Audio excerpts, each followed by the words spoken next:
กลับมาพบกับผมในช่องไร่สามพี่น้องเกษตรผสมผสานมื้อนี้ก็ได้เลิกงามยามดีแล้วมื้อนี้เราจะมาปลูกฟักทองนี่คือเบี้ยพันธุ์ของเราซึ่งจะบ่ไข่โตเท่าที่ควรแต่ว่าปลูกซ้ำนี้พอดีเพราะว่าช่วงมื้อยาเนี่ยอากาศมันหนาวก็เฮ็ดให้เขาเจะเริ่มเติบโตช้าบ่คือหน้าร้อนวันนี้ก็จะปลูกลอกนี่ให้แล้วก็ลอกข้างลุมกะทีปลูกไปแน่ดึงสายไปน้ำกะทีปลูกว่าหลายปีนี้ปลูกอยู่3 ซ่องกะทีอยู่เล่า2,000 กว่าหลุมกะเป็นยังไงกะคอยมาเบิ่งมาติดตามไปเรื่อยๆเอาขอเวลาปลูกไปเรื่อยๆบ้านี้อันนี้จะเป็นที่เขาปลูกตอนเย็นเมื่อวานนี้ก็เริ่มติดบอมีตัวได้เหี่ยวกับปลูกได้ตอนแรกว่านี่ได้1 2 3 4 5ได้10 แถวได้5 คู่ได้10 แถวกะทิมือนี้ยังอยู่5 เส้นยังอีก5 แถวกะทิเป็นแล้วทั้งเทิงนี่ปีกายนี่ล็อกนี่ได้มิตรลูกที่สวยมิตรลูกใหญ่ๆงามๆปีนี้จะคิดเป็นยังไงเพราะว่าปีกายนี้ถือว่าได้หลายพอสมควรได้8 ตันปลูก3 ล็อกนี่ครับล็อกนั่นแล้วก็ล็อกลม3 ล็อกได้8 ตันก็ส่วนมากปีกายนี่มันมีลูกหน่อยหลายเพราะว่าเฮาปลูกไม่ยังบ่ทันได้หูจักว่ามันเป็นจังไดส่วนปีนี้ก็น่าจะเขาที่เขาทางก็ปีกายนี้แต่ว่าปีหน้าบ่รู้ว่าจะได้ปลูกว่าเพราะว่าสมาชิกบ่อยู่ลูกสาวก็สิได้ไปทำงานเกาหลีแล้วก็เลยบ่มีโอกาสสิได้ปลูกเพราะว่าคนบ่มีหลายเฮาก็ย่านบ่ทันก็เลยสิลองบ่ปลูกลองเบิ่งส่วนแปลงนี้ดึงสายพันได้แล้วก็ส่วนมากมดสิกัดสายก็เฮ็ดให้เฮาต้องได้เปลี่ยนสายใหม่เลยเพราะว่าเฮาสิเอาสายเก่าแล้วซื้อขอต่อมาขอต่อกับแห้งถุงละ100 ตัวถุงหนึ่งมี100 ตัวก็ตกอยู่250 บาทต่อถุงเฮาก็เลยตัดสินใจเอาสายไม้เลยว่าสิได้เซฟเป็นขอต่อไปน้ำกะทีลอกนั้นดึงแล้วยังแค่6 เซน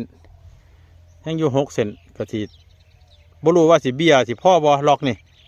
ส่วนหน้าฝนสิมาซุ่มนี่สิล่องปลูกเขาล่องเบิ่งเพราะว่าต้นทุนเฮายังบ่ทันมีสิเอาต้นใหม่มาลงสิปลูกไปเรื่อยๆส่วนล็อกนี่ปีหน้าว่าจะเอาลิ้นจีมาลงจาก50 ต้นเพราะว่ารู้สึกว่าลิ้นจีปลูกบ่กี่เดือนก็รู้สึกว่างาม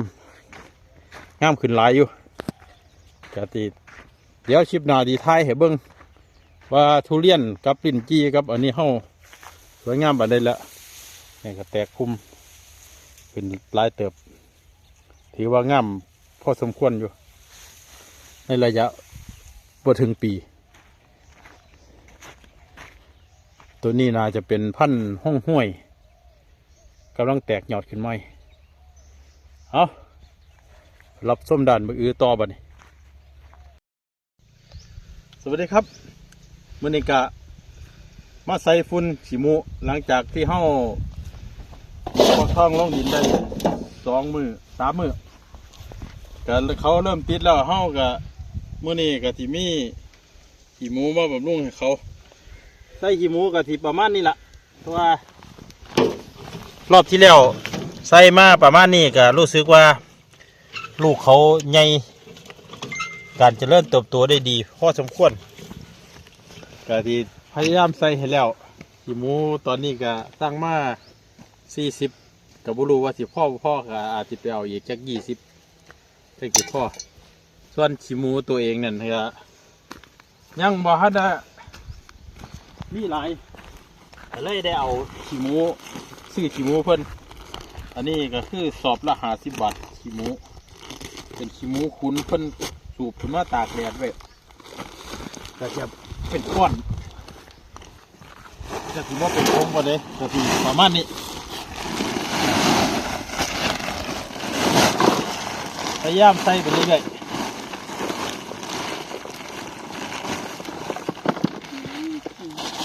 แต่ว่าสวยปานใดเพราะว่าที่มันสีงามได้ก็คือให้มันเป็นผงในจักหน่อยมันสีบ่แห้งสิอันนี้มันสีน่านเปื่อยดีเฮ็ดให้การเจริญเติบโตของเขาบ่ค่อยดีปานใดสู่ซุ่มเป็นผงบ่ได้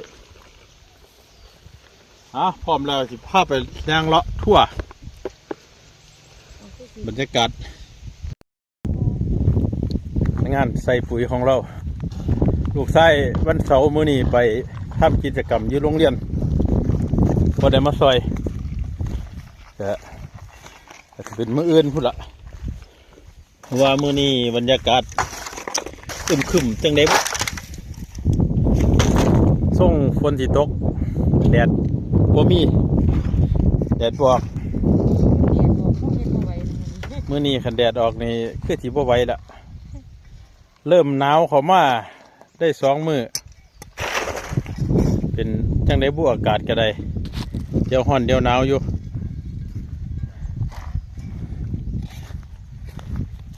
ปีนี้ปลูกบ่หลายว่าที่ปลูกให้ได้2 ล็อกก็ท่านพ่อยังอยู่สักแถว2 4ยังอยู่5 แถวส่วนที่เหลือนี่ก็เสียวข้าวโพดมาใส่ไปถ่ายกินให้ลูกให้ร้านกินน้ำนี่คือสภาพแปลง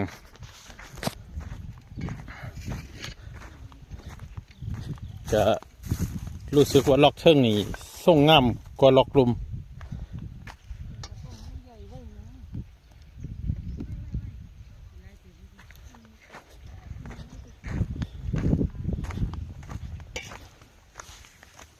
ต้นก็ใบที่4ก็เริ่มสิขึ้นมาแล้วต้นก็งามบางต้นก็ยังเหลืองอยู่หลังจากลงดินได้3 วันนี่ก็ใบที่4ที่5ออกมาแล้ว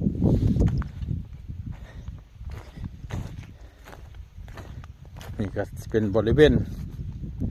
ที่เฮาสิปลูก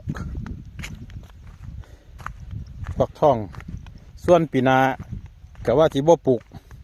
ปีนาสิเอาลิ้นจีมาลงล็อกนี่แล้วก็ล็อกข้างลมเสียวลิ้นจีมาลงให้เบิด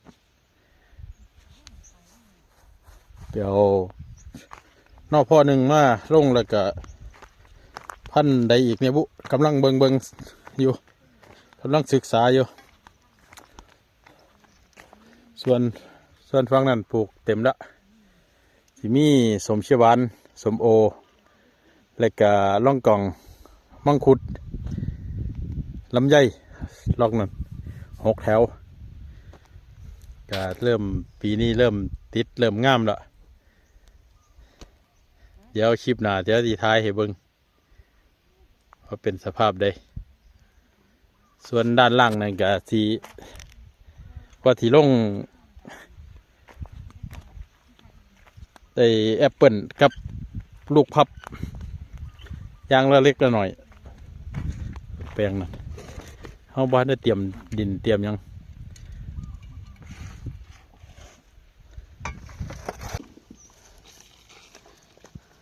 ก็สิประมาณนี้ก็สิใส่ปุ่นให้แล้วปุ่นแล้วก็สิยังหน่อยล่ะเอาส่วนคลิปนี้ก็ขอจบไว้เพียงซ้ำนี้ฝากกดติดตามกดไลค์กดแชร์เพื่อเป็นกำลังใจทางช่องนี้ด้วยครับเด้อขอบคุณที่รับชมขอบคุณครับ